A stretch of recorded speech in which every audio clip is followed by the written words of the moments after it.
Halo Office People, saat ini dunia memerlukan energi alternatif karena bahan bakar fosil yang digunakan sehari-hari bersifat tidak terperbarukan, sehingga bila habis tidak bisa dicari lagi, sementara sumber energi alternatif dapat diperbarukan dan tidak akan habis.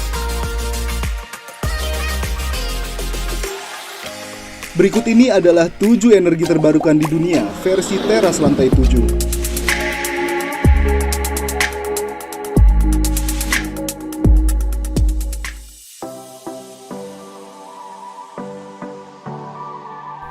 7. Biomasa. Biomasa adalah bahan organik yang berasal dari tumbuhan dan organisme yang baru hidup. Dari bahan organik tersebut, biomasa menghasilkan bioenergi. Menggunakan kayu di perapian kita adalah salah satu contoh biomasa. Ada berbagai metode yang digunakan untuk menghasilkan energi melalui penggunaan biomasa. Salah satunya adalah dengan membakar biomasa dan memanfaatkan gas metana yang dihasilkan oleh dekomposisi alami bahan organik tersebut. Pada tahun 2017, energi dari biomasa mencapai sekitar 5% dari total energi yang digunakan di Amerika Serikat. Energi ini berasal dari kayu, bahan bakar nabati seperti etanol, dan energi yang dihasilkan dari metana yang diambil dari tempat pembuangan sampah atau dengan membakar sampah kota. Keterbatasan saat ini dari biomasa adalah belum ada teknologi yang dapat menggunakan biomasa sebagai pengganti bahan bakar fosil.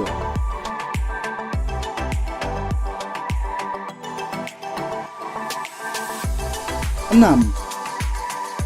Hidrogen.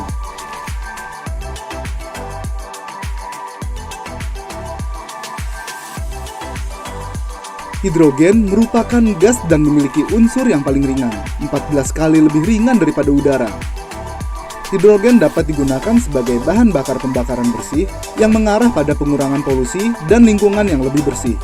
Hidrogen juga dapat digunakan untuk sel bahan bakar yang mirip dengan baterai dan dapat digunakan untuk menyalakan motor listrik. Keterbatasannya saat ini dari hidrogen adalah hidrogen membutuhkan energi untuk diproduksi. Energi tersebut tidak efisien dalam hal mencegah polusi.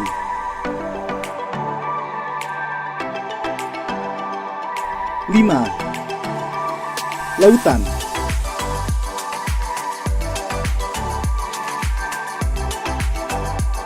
Lautan dapat menghasilkan dua jenis energi, termal dan mekanik.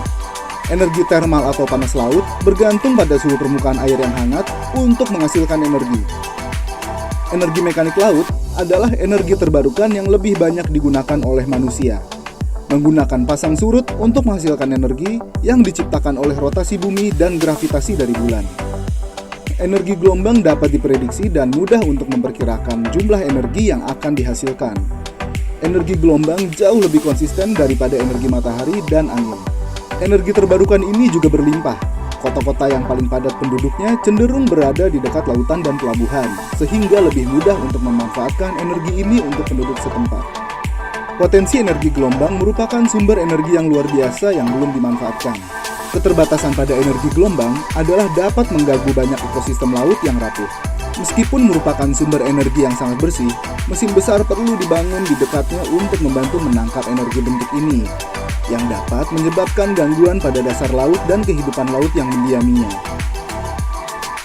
Sebelum kita beranjak ke peringkat nomor 4, jangan lupa ya untuk klik tombol like dan subscribe dan juga tombol lonceng ya Office People.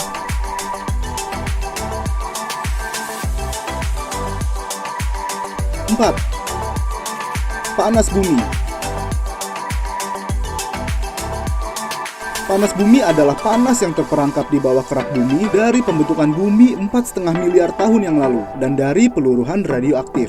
Panas ini dapat ditangkap dan digunakan untuk menghasilkan energi panas bumi dengan menggunakan uap yang berasal dari pemompaan air panas di bawah permukaan, yang kemudian naik ke atas dan dapat digunakan untuk mengoperasikan turbin.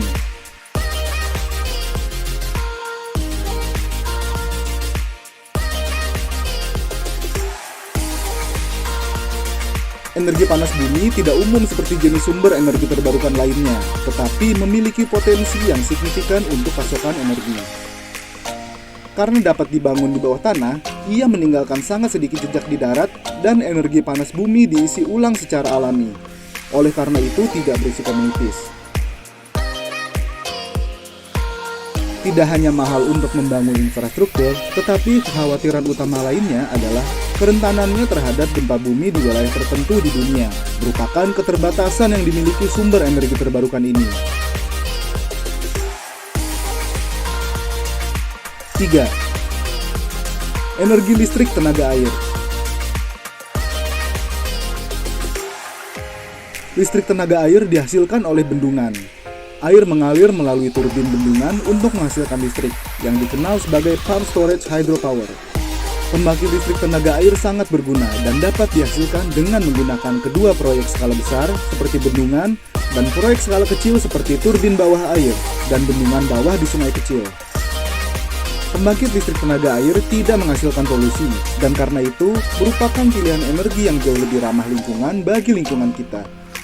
Keterbatasan saat ini dari listrik tenaga air adalah mengganggu saluran air dan berdampak negatif pada hewan yang hidup di dalamnya, mengubah ketinggian air, arus, dan jalur migrasi bagi banyak ikan dan ekosistem air tawar lainnya.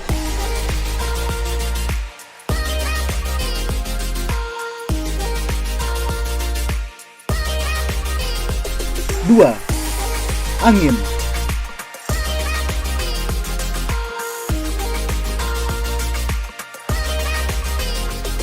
Energi terbarukan dari angin dihasilkan oleh area kincir angin yang menangkap energi aliran angin. Energi tersebut disalurkan dengan menggunakan turbin dan mengubahnya menjadi listrik. Energi angin merupakan sumber energi bersih, artinya tidak mencemari udara seperti bentuk energi lainnya. Energi angin tidak menghasilkan karbon dioksida atau melepaskan produk berbahaya apapun yang dapat menyebabkan degradasi lingkungan atau berdampak negatif pada kesehatan manusia, seperti kabut asap, hujan asam, atau gas perangkap panas lainnya. Karena areal kincir angin cenderung dibangun di daerah pedesaan atau terpencil, biasanya jauh dari kota-kota yang ramai di mana listrik paling dibutuhkan. Meskipun turbin angin menghasilkan polusi yang sedikit, beberapa kota menentangnya karena hal itu mendominasi cakrawala dan menghasilkan kebisingan. Turbin angin juga mengancam satwa liar setempat seperti burung yang terkadang mati terpukul oleh turbin saat terbang.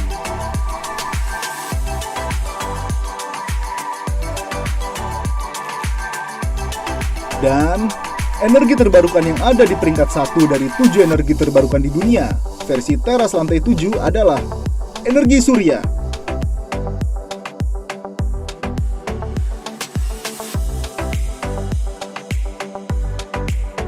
Energi surya atau energi matahari diperoleh dengan menangkap energi radiasi dari sinar matahari dan mengubahnya menjadi panas, listrik, atau air panas. Salah satu manfaat energi surya adalah sinar matahari secara fungsional tidak ada habisnya. Dengan teknologi untuk memanennya, ada pasokan energi matahari yang tidak terbatas. Mengandalkan energi matahari daripada bahan bakar fosil juga membantu kita meningkatkan kesehatan masyarakat dan kondisi lingkungan. Dalam jangka panjang, energi matahari juga dapat menghilangkan biaya listrik, dan dalam jangka pendek, dapat mengurangi tagihan listrik office people.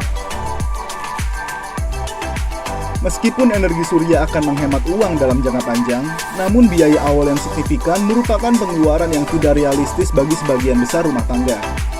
Untuk rumah pribadi, pemilik rumah juga perlu memiliki cukup sinar matahari dan ruang untuk menempatkan panel surya mereka, yang membatasi siapa yang secara realistis dapat mengadopsi teknologi ini pada tingkat individu.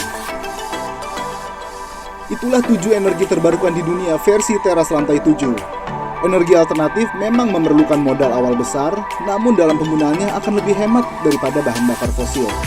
Sebab, tidak akan memerlukan pembelian bahan bakar fosil yang terus-menerus. Nantikan video berikutnya dari teras lantai 7. Jangan lupa untuk di-like dan subscribe. Sampai jumpa!